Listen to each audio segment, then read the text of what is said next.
ಇದು 11ನೇ ತಾರೀಕು ಶನಿವಾರದ ಬ್ಲಾಗ್ ಆಗಿರುತ್ತೆ. ಫುಲ್ ಡೇ ಬ್ಲಾಗ್ ಮಾಡಿದ್ದೀನಿ, ಹೇಗೆ ಮಾಡಿದ್ದೀನಿ ಅಂತ ಎಲ್ಲರೂ ನೋಡಿ.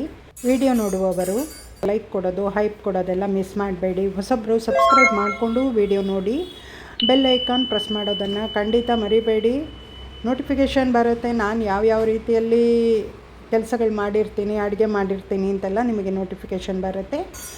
ವಿಡಿಯೋ ನೋಡೋರು ಫುಲ್ ವಿಡಿಯೋ ನೋಡಿ ಅಂತ ಕೇಳ್ಕೊಳ್ತಾ ಇದ್ದೀನಿ. ಫುಲ್ ವಿಡಿಯೋ ನೋಡೋರಿಗೆ ಥ್ಯಾಂಕ್ ಯು ಹೇಳೋಕ್ಕೆ ಇಷ್ಟಪಡ್ತಾ ಇದ್ದೀನಿ. ಬೆಳಿಗ್ಗೆ ಕಣ್ಬಿಟ್ಟ ತಕ್ಷಣ ಶುರುವಾಗುತ್ತೆ ಏನು ಕೆಲಸ ಮಾಡೋದು, ಏನು ತಿಂಡಿ ಮಾಡೋದು, ಸೆಕೆ ಬೇರೆ. ಅಯ್ಯೋ ಈ ಸೆಕೆಯಲ್ಲಿ ಹೇಗೆ ಮಾಡೋದು ಕೆಲಸ ಅಂತ ಶುರುವಾಗಿರುತ್ತೆ. ಎಲ್ಲ ಕೆಲಸಕ್ಕೂ ಮುಂಚೆ ಒಂದು ಕಾಫಿ ಮಾಡಿ ಕುಡ್ಕೊಳ್ಳೋಣ, ಮೈಂಡ್ ಸ್ವಲ್ಪ ರಿಲ್ಯಾಕ್ಸ್ ಆಗುತ್ತೆ. ಏನು ಕೆಲಸ ಮಾಡೋದು ಅಂತ ನಮಗೊಂಥರ ಖುಷಿ ಸಿಗಬೇಕಲ್ವ, ಅದಕ್ಕೆ ಫಸ್ಟ್ ಕಾಫಿ ಮಾಡಿ ಕುಡಿಬೇಕು ಅಲ್ವಾ. ಗ್ಯಾಸ್ ಒಂಚೂರು ಲೇಟ್ ಆಯಿತು ಹಚ್ಚೋದು, ಹಾಗಾಗಿ ಚೂರು ಬೆಂಕಿ ಬಂತು ನೋಡಿ. ಮೊಳಕೆ ಹಾಕಿದ್ದೆ, ಬೇಸಿಗೆ ಕಾಲ ಚೆನ್ನಾಗಿ ಮೊಳಕೆ ಬಂದಿದೆ. ಅವಲಕ್ಕಿ ಎಕ್ಸ್ಟ್ರಾ ಇದ್ದಿದ್ದನ್ನೆಲ್ಲ ಹಾಕಿಟ್ಟೆ. ಮತ್ತು ಬೆಳಿಗ್ಗೆ ಚಪಾತಿ ಹಿಟ್ಟಿದೆ ಕಲಿಸ್ಲಿಕ್ಕೆ, ಅದನ್ನೇ ಖಾಲಿ ಮಾಡೋಣ ಅಂದ್ಕೊಂಡಿದ್ದೀನಿ. ಕಾಫಿ ರೆಡಿ ಆಗ್ತಾಯಿದೆ. ನಾನು ಕಾಫಿಗೆ ಸಕ್ಕರೆ ಹಾಕ್ಕೊಳ್ಳಲ್ಲ, ಬೆಲ್ಲ ಹಾಕ್ಕೊಳ್ತೀನಿ. ಒಂದು ಸ್ವಲ್ಪ ಬೆಲ್ಲ ಅಷ್ಟೇ ಹಾಕೋದು. 3/4 ಚಮಚ ಪುಡಿ ಬೆಲ್ಲ ಹಾಕಿದ್ದೀನಿ. ಸ್ವಲ್ಪ ಡಿಕಾಕ್ಷನ್ನು. ನಂದು ಫಿಲ್ಟ್ರ್ ಕಾಫಿನೇ, ಯಾವಾಗಲೂ ಫಿಲ್ಟ್ರ್ ಕಾಫಿನೇ ಕುಡಿಯೋದು ನಾನು. ಫಸ್ಟ್ ಕಾಫಿ ಕುಡಿದು ಆಮೇಲೆ ಮುಂದಿನ ಕೆಲಸ ಯೋಚನೆ ಮಾಡೋಣ ಅಂತ ಕಾಫಿ ಕುಡಿಯೋದಕ್ಕೆ ರೆಡಿ ಆಗಿದ್ದೀನಿ. ಕೆಲಸ ಮಾಡ್ಕೊಂಡಿದ್ರೆ ಕಾಫಿ ತಣ್ಣಗಾಗುತ್ತೆ, ಆಮೇಲೆ ಅದು ಅಲ್ಲ ಇದು ಅಲ್ಲ ಅಂತ ಆಗ್ಬಿಡುತ್ತೆ. ಬನ್ನಿ ಎಲ್ಲರೂ ಕಾಫಿ ಕುಡಿಯೋಣ. ಒಳ್ಳೆ ಫಿಲ್ಟ್ರ್ ಕಾಫಿ ಇದೆ.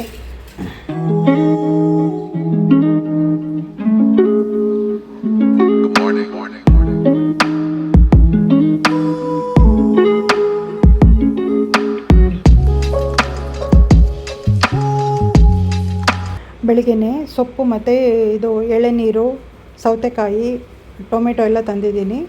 ಜಾಸ್ತಿ ಏನು ತರಕಾರಿ ತರಲಿಲ್ಲ, ಮನೆಯಲ್ಲಿ ಸ್ವಲ್ಪ ತರಕಾರಿ ಇತ್ತು. ಒಳ್ಳೆ ಬಸಳೆ ಸೊಪ್ಪು ಸಿಕ್ಕಿದೆ, ತುಂಬ ಆರೋಗ್ಯಕ್ಕೆ ತುಂಬಾ ಒಳ್ಳೆಯದು. ನೋಡಿ ಎಷ್ಟು ಚೆನ್ನಾಗಿದೆ ಅಲ್ವಾ, ಸೂಪರಾಗಿದೆ. ಬಸಳೆ ಸೊಪ್ಪು ಬೇಳೆ ಹಾಕಿ ಮಾಡಿದರೆ ತುಂಬ ರುಚಿಯಾಗಿರುತ್ತೆ. ಇವಾಗ ರುಚಿಗಿಂತ ಏನು ಗೊತ್ತಾ, ಆರೋಗ್ಯ ನೋಡ್ಕೋಬೇಕು. ಆರೋಗ್ಯನೇ ಭಾಗ್ಯ ಅಲ್ವಾ.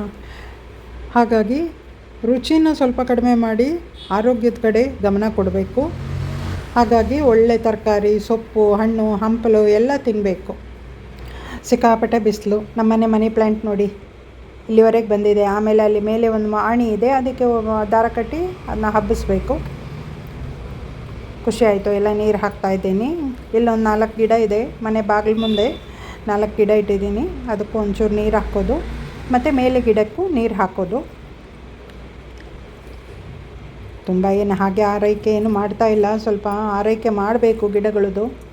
ಸ್ನೇಕ್ ಗಾರ್ಡ್ ಇದೆ, ಮತ್ತು ಸ್ವಲ್ಪ ಹೀಗೇ ನೋಡಿ. ಇದು ಅಕ್ಕಿ ತೊಳೆದಿದ್ದು, ತರಕಾರಿ ತೊಳೆದಿದ್ದು, ದೇವ್ರದ್ದು ತೊಳೆದಿದ್ದು ನೀರೆಲ್ಲ ಇರುತ್ತಲ್ಲ, ಅದೆಲ್ಲ ಇಟ್ಕೊಂಡಿರ್ತೀನಿ. ತುಳಸಿ ಗಿಡ ನೋಡಿ, ಇದೇ ನಮ್ಮನೆ ತುಳಸಿ ಗಿಡ. ನಿತ್ಯ ಪುಷ್ಪ ಇದೆ ಪಕ್ಕದಲ್ಲೇ, ಅದು ಹೂ ಬಿಡುತ್ತೆ. ಸುಮ್ಮನೆ ಇರಲಿ ಅಂತ ಇಟ್ಕೊಂಡಿದ್ದೀನಿ. ಇದೆಲ್ಲ ಡೈಲಿ ರೊಟೀನ್ ಕೆಲಸ. ಇವಾಗ ಬೇಸಿಗೆ ಕಾಲದಲ್ಲಿ 2 ಟೈಮ್ ನೀರು ಹಾಕಬೇಕಾಗತ್ತೆ. ಬೆಳಗ್ಗೆ 1 ಟೈಮ್, ಸಾಯಂಕಾಲ 1 ಟೈಮ್ ನೀರು ಹಾಕಬೇಕಾಗತ್ತೆ. ಟೆರೇಸ್ ಮೇಲೆ ಇದೆ ಗಿಡಗಳು ಎಲ್ಲ. ಇಲ್ಲಿ ನೋಡಿ ಈ ರೀತಿ ಇದೆ. ಚೆನ್ನಾಗಿತ್ತು, ಇವಾಗ ಸ್ವಲ್ಪ ಆರೈಕೆ ಕಡಿಮೆ ಆಗಿದೆಯಲ್ವಾ, ಹಾಗಾಗಿ ಸ್ವಲ್ಪ ಗಿಡಗಳೆಲ್ಲ ಹಾಳಾಗಿದೆ.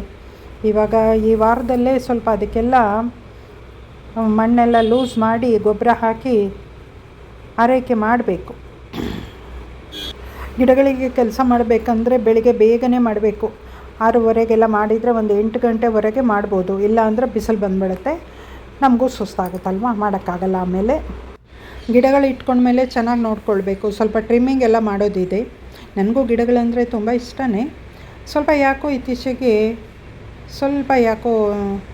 ನೆಗ್ಲೆಕ್ಟ್ ಮಾಡ್ತಾಯಿದ್ದೀನಿ, ಬೇಜಾರಾಗಿದೆ. ಈ ವಾರದಲ್ಲಿ ಅದಕ್ಕೆ ಕ್ರಮ ಕೈಗೊಳ್ಳಬೇಕು. ಗಿಡಗಳ ಜೊತೆ ಕಸ ಹುಟ್ಟಿರುತ್ತಲ್ಲ, ಅದೇ ಗಿಡಗಳಿಗಿಂತ ಡಬಲ್ ಆಗಿ ಬೆಳೆದಿರುತ್ತೆ. ನಾವು ಗಿಡ ಬೆಳೆಸೋಣ ಅಂದರೆ ಕಸನೇ ಬೆಳೆಸ್ದಂಗಿದೆ. ಸ್ವಲ್ಪ ಮುಳ್ಳು ಹರಿವೆ ಸೊಪ್ಪು ಮತ್ತು ಬೇಡದದ್ದೆಲ್ಲ ಹುಟ್ಕೊಂಡಿದೆ, ಹುಲ್ಲುಗಳು ಎಲ್ಲ ತೆಗಿತೀನಿ.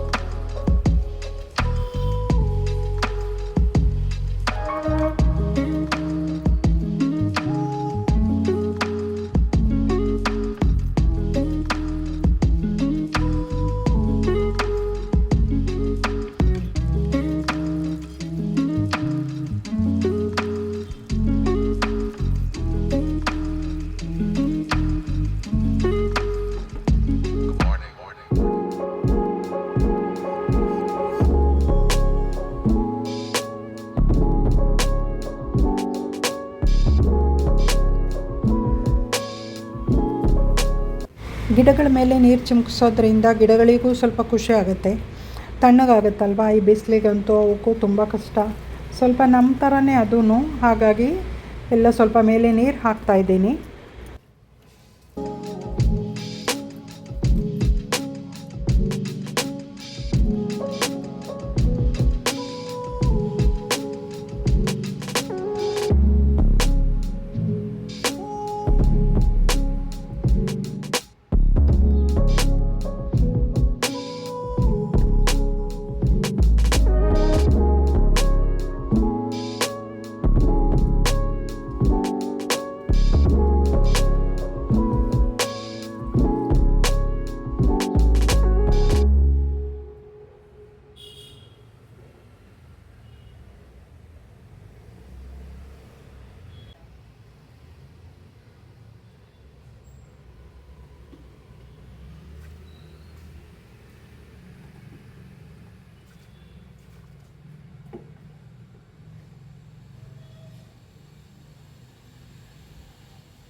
ದಾಸವಾಳ, ಮುತ್ತು ಮಲ್ಲಿಗೆ ಅಂತೆಲ್ಲ ಹೂ ಬಿಟ್ಟಿತ್ತು. ಪೂಜೆಗೆ ಆಗುತ್ತಲ್ಲ, ನಾವು ಬೆಳೆಸಿದ ಹೂವು ದೇವರಿಗೆ ಏರಿಸೋದಂದರೆ ತುಂಬ ಖುಷಿ ಆಗುತ್ತೆ. ಅಂಗಡಿಯಿಂದ ತರೋದಕ್ಕಿಂತ ನಾವು ಬೆಳೆಸಿರ್ತೀವಿ ನೋಡಿ, ಒಂದು ಹೂ ದೇವ್ರ ತಲೆ ಮೇಲೆ ಇಟ್ಟರು, ದೇವರಿಗೆ ಏರಿಸಿದ್ರು, ನಮಗದು ಅಷ್ಟೇ ಖುಷಿ ಇರುತ್ತೆ. ಇಷ್ಟು ಹೂ ಸಿಕ್ತು. ಟೊಮೆಟೊ ಎಲ್ಲ ಇವಾಗ ರೇಟ್ ಕಡಿಮೆ. ಸೌತೆಕಾಯಿನೂ ಅಷ್ಟೇ 30 ರೂಪಾಯಿ kg. ಎಳೆ ಸೌತೆಕಾಯಿ ತಂದಿದ್ದೀನಿ. ಬಸಳೆ 1 ಕಟ್ಟು, ಪಾಲಕ್ 1 ಕಟ್ಟು, 2 ಎಳ್ನೀರು, ಈ ಥರ. ಇವಾಗ ಕಸ ಗುಡಿಸೋ ಕೆಲಸ. ಮನೆಯಲ್ಲೇ ಇರೋದು ಅಂತೀವಿ, ಎಷ್ಟೊಂದು ಕೆಲಸ ಇರುತ್ತೆ. ಬೆಳಗಿನವರೆಗೂ ಒಂದಷ್ಟು ಕೆಲಸ ಮಾಡಿ ಮುಗಿಸಿದ್ರೆ ಒಂದು ಕೆಲಸ ಅಂತ ಆಗಿರುತ್ತೆ. ಒಂದು ಸರ್ತಿ ಎಲ್ಲ ಗುಡಿಸಿ ಆಗಿದೆ. ಇವಾಗ ಫೈನಲ್ ಟಚ್ ಕೊಡ್ತಾ ಇರೋದು. ಗುಡಿಸಿ ಕಸ ಎಲ್ಲ ಒಂದು ಸರಿ ಎತ್ಬಿಟ್ರೆ ಮುಗೀತು ಅಲ್ಲಿಗೆ ಕಸ ಗುಡಿಸೋ ಕೆಲಸ. ನನಗೆ ಬ್ಲಾಗ್ ಮಾಡೋದಕ್ಕೂ ಬರಲ್ಲ. ಯಾರಾದರೂ ಕಮೆಂಟಲ್ಲಿ ಹೇಗೆ ಬ್ಲಾಗ್ ಮಾಡೋದು ಅಂತ ಹೇಳಿ.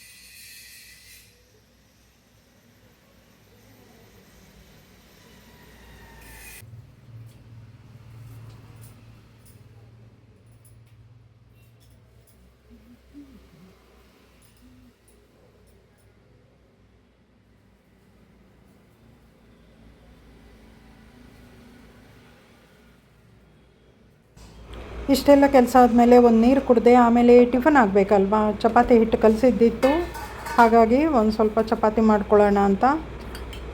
ಮತ್ತು ರಾತ್ರಿದೇ ಸಾಂಬಾರಿತ್ತು, ಅದೇ ಚೆನ್ನಾಗಿ ಬಿಸಿ ಮಾಡಿದ್ದೆ. ಅದನ್ನೇ ಚಪಾತಿಗೆ ಉಪಯೋಗಿಸ್ಕೊಂಡು ಖಾಲಿ ಮಾಡ್ತೀನಿ. ಮಧ್ಯಾಹ್ನಕ್ಕೆ ಬೇರೆ ಫ್ರೆಶ್ಶಾಗಿ ಮಾಡಿಕೊಂಡ್ರೆ ಆಯಿತು.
ತಿಂಡಿ ತಿಂದು ಮುಂದಿನ ಕೆಲಸ ಶುರು ಮಾಡಬೇಕು. ತಿಂಡಿ ತಿನ್ನೋದು ಚಪಾತಿ ಮತ್ತು ಬೀಟ್ರೂಟ್ ಸಾಂಬಾರು ಹಾಕ್ಕೊಂಡಿದ್ದೀನಿ.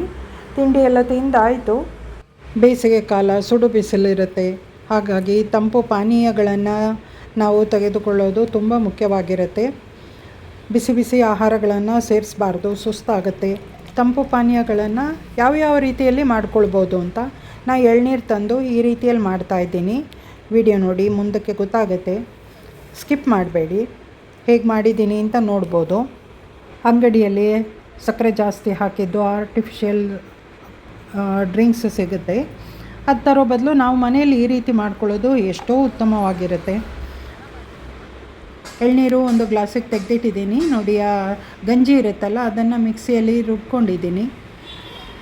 ಐಸ್ ಕ್ಯೂಬ್ ಹಾಕಿ ಮಾಡಿದರೆ ಈ ರೀತಿಯಲ್ಲೂ ಒಂದು ಎಳನೀರು ಪಾನೀಯ ಅಥವಾ ಎಳ್ನೀರು ಹಾಲು ಅಂತಲೂ ಹೇಳ್ಬೋದು ಮಾಡಿಕೊಂಡ್ರೆ, ಅದಕ್ಕೊಂದೆರಡು ಐಸ್ ಕ್ಯೂಬ್ ಹಾಕ್ಕೊಂಡ್ರೆ ತುಂಬ ತಣ್ಣಗೆ, ದೇಹಕ್ಕೂ ಆರೋಗ್ಯವಾಗಿ ತಂಪಾಗಿರುತ್ತೆ.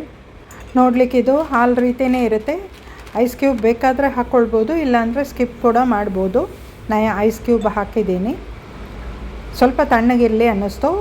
ಒಂದು ಲೋಟಕ್ಕೆ ಎಳ್ನೀರು ಹಾಲು ಹಾಕಿದ್ದೀನಿ. ಮತ್ತೊಂದು ಲೋಟಕ್ಕೆ 1 ಟೀ ಸ್ಪೂನು ಸಬ್ಜಾ ಸೀಡ್ ಹಾಕ್ಕೊಳ್ತಾ ಇದ್ದೀನಿ. ತಂಪಲ್ವಾ ಸಬ್ಜಾ ಸೀಡು, ಅದಕ್ಕೆ ಒಂದು ಗ್ಲಾಸಿಗೆ ಸಬ್ಜಾ ಸೀಡ್ ಹಾಕಿದ್ದೀನಿ. ಎಳ್ನೀರು ಹಾಲನ್ನು ಇವಾಗಲೇ ಕುಡಿದ್ರೆ ಎಳ್ನೀರು ಹಾಲಾಗಿರುತ್ತೆ. ಇದನ್ನು ಹೀಗೆ ಇಟ್ಟು 12 ಗಂಟೆಗೆ ಕುಡಿದ್ರೆ ಅದು ಟೋಡಿಯಾಗಿರುತ್ತೆ. ಟೋಡಿ ಕುಡಿಯೋರು ಬೇಕಾದರೆ ಟ್ರೈ ಮಾಡ್ಬೋದು. ಒಂದು ಗ್ಲಾಸ್ ಬಾಟ್ಲಿಗೆ ಹಾಕಿ ಚೆನ್ನಾಗಿ ಟೈಟಾಗಿ ಮುಚ್ಚಳ ಹಾಕಿಡಬೇಕು. 12-1 ಗಂಟೆ ಅಷ್ಟೊತ್ತಿಗೆ ಅದು ಟೋಡಿ ಆಗಿರುತ್ತೆ. 10:30-11 ಗಂಟೆಗೆ ಈ ಥರ ತೊಗೊಂಡ್ರೆ ತುಂಬ ಒಳ್ಳೆಯದು. ನಂತರ ಸ್ನಾನ ಎಲ್ಲ ಆಯಿತು. ಮತ್ತು ಇವಾಗ ಪೂಜೆ ಕಾರ್ಯಕ್ರಮ ನಡಿಬೇಕು. ನಮ್ಮ ಮನೆಯಲ್ಲಿ ನಾನು ಹೇಗೆ ಪೂಜೆ ಮಾಡ್ತೀನಿ, ನಮ್ಮ ಮನೆಯವರು ಊರಿಗೆ ಹೋಗಿದ್ದಾರೆ, ಹಾಗಾಗಿ ನಾನು ಪೂಜೆ ಮಾಡೋ ಒಂದು ಪ್ರಸಂಗ ಬಂದಿದೆ. ಹೇಗೆ ಮಾಡ್ತೀನಿ ಅಂತ ಎಲ್ಲರೂ ನೋಡ್ಬೋದು.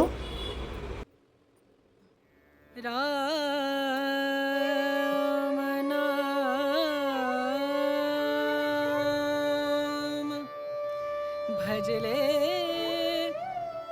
राम नाम सुखधाम, भजले राम नाम सुखधाम, भजले राम नाम सुखधाम।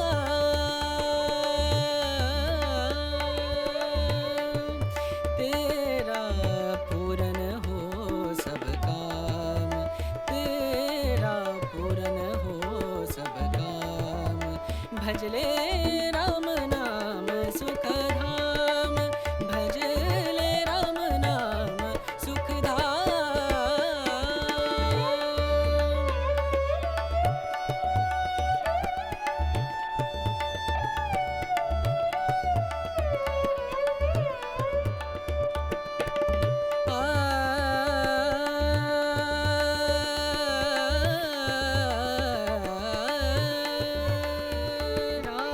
संत समागम,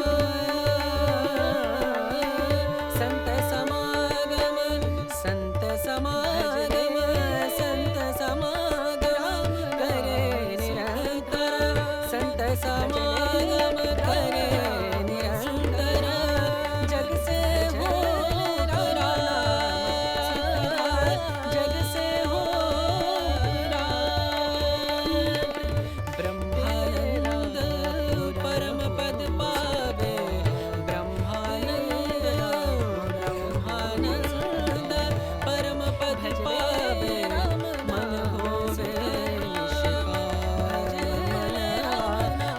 होवे निष्काम, भजले राम नाम सुखधाम, भजले राम नाम सुखधाम, भजले राम नाम सुखधाम, राम नाम सुख, राम नाम सुख, राम नाम सुखधाम।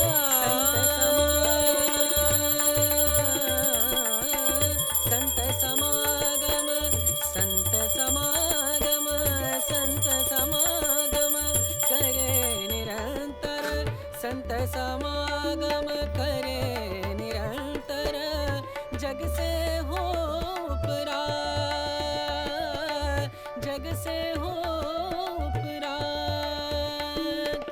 ब्रह्मानंद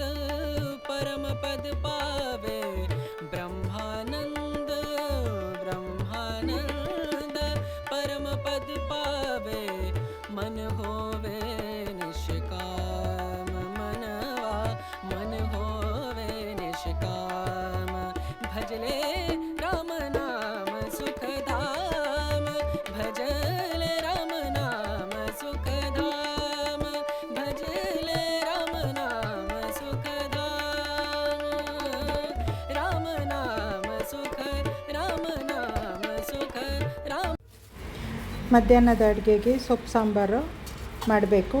ಟೈಮ್ ಆಗ್ತಾ ಬಂತು, ಹಾಗಾಗಿ ಸೊಪ್ಪು ಸಾಂಬಾರು ಒಂದೇ ಇರುತ್ತೆ. ಇವತ್ತು 3 ಥರ ಸೊಪ್ಪಿದೆ, ಅದನ್ನೆಲ್ಲ ಕ್ಲೀನ್ ಮಾಡ್ಕೊಳ್ಬೇಕು. ಕ್ಲೀನ್ ಮಾಡ್ಕೊಂಡಿದ್ದಾಗಿದೆ. ಇವಾಗ ಅದನ್ನ ಚೆನ್ನಾಗಿ ಉಪ್ಪು ಹಾಕಿ ತೊಳ್ಕೊಂಡು ಬೇಯಕ್ಕಿಡೋದಷ್ಟೇ.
ಊಟಕ್ಕೆ ಟೈಮ್ ಆಗೋಗಿತ್ತು, ಹಾಗಾಗಿ ಹಪ್ಪಳ ಮತ್ತು ಸಂಡಿಗೆ ಮೆಣಸು ಏನೂ ಫ್ರೈ ಮಾಡಲಿಲ್ಲ.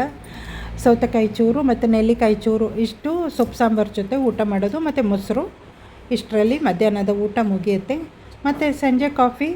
ನಂತರ ರಾತ್ರಿಗೆ ಸ್ವಲ್ಪ ಅನ್ನ ಶಾರ್ಟೇಜ್ ಇತ್ತು, ಹಾಗಾಗಿ ಸ್ವಲ್ಪ ಅನ್ನ ಮಾಡಿ, ಮಧ್ಯಾಹ್ನ ಪಲ್ಯ ಮಾಡಿರಲಿಲ್ವಲ್ಲ, ಅದಕ್ಕೆ ಒಂದು ಪಲ್ಯನೂ ಮಾಡಿಕೊಂಡೆ. ಮತ್ತು ಊಟ ಮಾಡಿ ಕಿಚನೆಲ್ಲ ಕ್ಲೀನ್ ಮಾಡಿದರೆ ಅಲ್ಲಿಗೆ ಶನಿವಾರದ ದಿನ ಮುಗೀತು. ವಿಡಿಯೋ ನೋಡುವವರಿಗೆ ಈ ವಿಡಿಯೋ ಇಷ್ಟವಾಯಿತು ಅಂದರೆ ಒಂದು ಕಮೆಂಟ್ ಹಾಕೋದು ಮರಿಬೇಡಿ. ನಿಮ್ಮ ಕಮೆಂಟ್ ಓದೋದಕ್ಕೆ ನಾನು ಇಷ್ಟಪಡ್ತೀನಿ.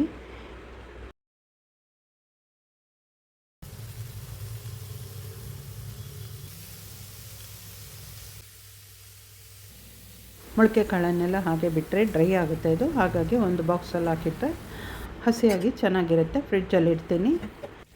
ಆದಷ್ಟು ರಾತ್ರಿಯೇ ಪಾತ್ರೆ ಎಲ್ಲ ತೊಳೆದಿಡೋದು, ಸ್ಟವ್ ಒರೆಸಿಡೋದು ಅಂತ ಮಾಡ್ತೀನಿ. ಬೆಳಿಗ್ಗೆ ಸುಮ್ಮನೆ ಲೈಟಾಗಿ ಒಂಚೂರು ಸ್ಟವ್ ಎಲ್ಲ ಒರೆಸ್ಕೊಳ್ಬೋದು. ಇಲ್ಲಿಗೆ ಶನಿವಾರದ ದಿನಚರಿ ಮುಗೀತು. ವಿಡಿಯೋ ನೋಡಿದವರಿಗೆಲ್ಲ ಮತ್ತೊಮ್ಮೆ ಧನ್ಯವಾದ ಹೇಳ್ತಾ ಇದ್ದೀನಿ.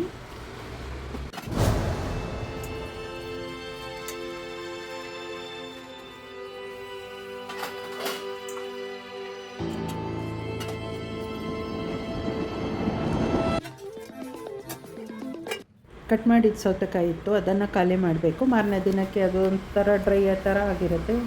ಅನ್ನ ತಣಿಲಿಕ್ಕೆ ಹಾಕಿದ್ದೀನಿ, ಬಿಸಿ ಊಟ ಮಾಡಲಿಕ್ಕೆ ಆಗಲ್ಲ, ಹಾಗಾಗಿ ತಣ್ಣಗಾದಮೇಲೆ ಸೊಪ್ಪು ಸಾಂಬಾರು ಪಲ್ಯ ಹಾಕ್ಕೊಂಡು ಊಟ ಮಾಡೋದು.